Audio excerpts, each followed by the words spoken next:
Joe Biden has pulled out of the U.S. presidential race, bowing to weeks of pressure over his age and health. The 81-year-old said he was ending his re-election bid in the best interest of his party and the country. He announced his decision in a letter released on Sunday, where he said he plans to focus on his duties as president for the remainder of his term. Biden has now endorsed Vice President Kamala Harris as the Democratic Party's new nominee to run against Donald Trump in November's election. Let's get straight across to Washington and our correspondent, Janelle Dumalaon, has been following developments for us. Janelle, a momentous shift here in this campaign season. If Kamala Harris does become the Democratic nominee, are there names currently circulating as to her potential choice of running mate? Claire, it might seem regressive to even talk about in this way, but uncomfortable realities are still realities. So we are talking about potentially the first Black woman to appear atop a Democratic ticket. As such, the names we are hearing in circulation belong overwhelmingly to white men. So white men who could potentially help Kamala Harris by being from a purple state or a swing state, or by being moderate and balancing her out because she is thought to lean progressive. So currently there is a lot of attention on Andy Beshear. He is the governor of Kentucky, so he's a Democrat in a deeply red state, so that makes him interesting.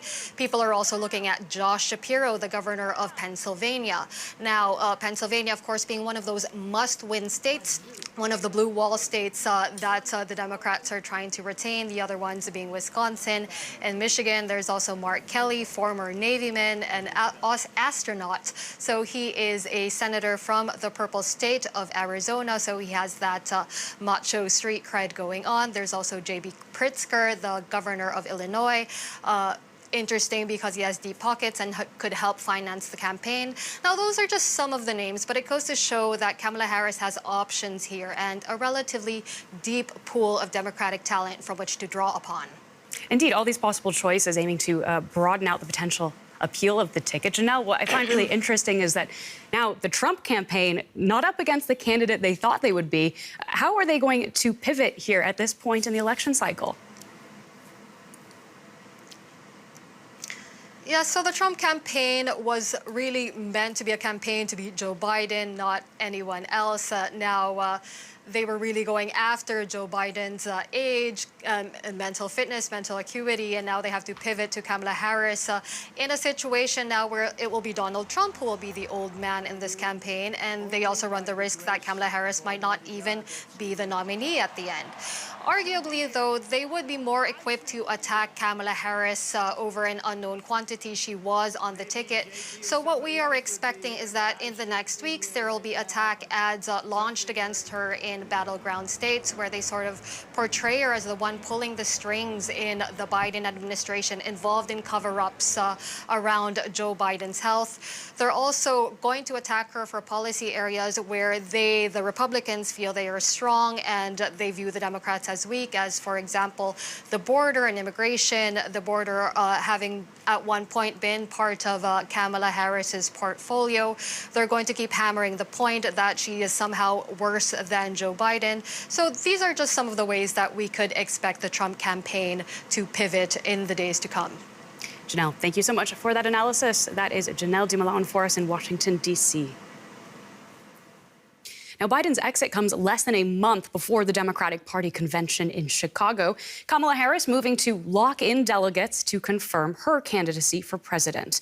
But some are now calling for the nomination process to be thrown open. U.S. President Joe Biden has withdrawn from the presidential race. There are now just weeks to go until this year's Democratic convention, where he would have been officially anointed as his party's presidential nominee. The question now is, what happens next? How will the Democrats select a new nominee? One answer is through what is known as an open convention. The last time the Democrats held an open convention was in 1968. It descended into chaos as tempers flared over the Vietnam War, both inside and outside the building. This is one of the reasons the rules were changed and parties have since steered clear. But it remains a legitimate way of picking a candidate. It means rather than confirming a nominee selected in the primaries, as Biden was, delegates would have to choose a new nominee in an open and potentially fierce competition. This year, around 99% of some 4,000 delegates at the Democratic National Convention are pledged to Joe Biden. But now that he has stepped aside, they are free to back whichever candidate they want. Critics of the open convention method say it would be a free-for-all which could expose divisions within the Democratic Party as the new candidates battle it out and try to win the support of the newly freed-up delegates. Divisions that could potentially alienate voters in November. But others say that it is a risk worth taking if this is the only way to beat Donald Trump. So some of the nuts and bolts there about how that might actually work. Let's bring in Stormy-Annika Mildner, the director of the Aspen Institute, Germany, here in Berlin for more on this story. Welcome to DW. We know there are still high-profile Democrats who have not yet thrown their weight behind Kamala Harris. How likely do you think it is that we will see an open convention? So first of all, what's really important is that Kamala Harris has the strong endorsement by Biden, and there are currently also no contenders, and nobody came really forward so far in its early days, but nobody came forward so far that he or she would be interested in running against Kamala Harris. So that really speaks for her. But on the other hand, there are also some leading Democrats who called for a mini primary, although the time is really short before the convention. So it looks very likely, as we already heard also in the report, that this will be an open convention. And while there is a risk that the Democrats might air a lot of differences regarding Kamala Harris before the convention, and that there might also be, I would not say chaos, but maybe a little bit of confusion going on at the convention, I would say that the Democrats know very well that any division in the party would really benefit Trump. And the opposition to Trump, that really unites, and that also unites the Democrats. So I would expect that there is a lot of rallying behind closed doors, that Kamala Harris has to work very hard to get the Democratic leadership behind her, get the delegates behind her, and at the same time already have an eye on the November elections, and also work on her electorate. So always that risk of publicly aired divisions giving fodder to Donald Trump. But I suppose one question is could this also galvanize the Democratic base with the kind of excitement that you need to bring out voters in this last stretch of what have been a very long election cycle? Yeah, I would definitely say so. I mean, the support for President Biden and for his campaign was really dwindling since the disastrous TV debate with Trump a few weeks ago. And really the campaign was on a downward spiral with very, very little enthusiasm, especially among young people, but also among women, also among minorities. And here Kamala Harris brings a lot to the table. She is younger, she is more dynamic, she is more energetic, she is a woman, she is progressive, she is Black, she speaks to minorities, she speaks to young people, and she has a clear profile when it comes to the important issue of abortion. So there are lots of benefits and points to speak for her and to her.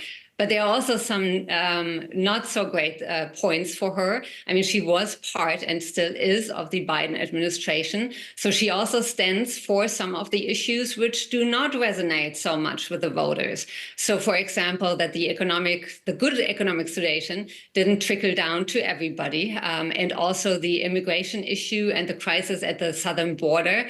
And there were also repeatedly questions about her leadership as a vice vice president and how she treated her team. So there are points which the Trump campaign is definitely going to go after in negative ads. So it will not be a home run for her.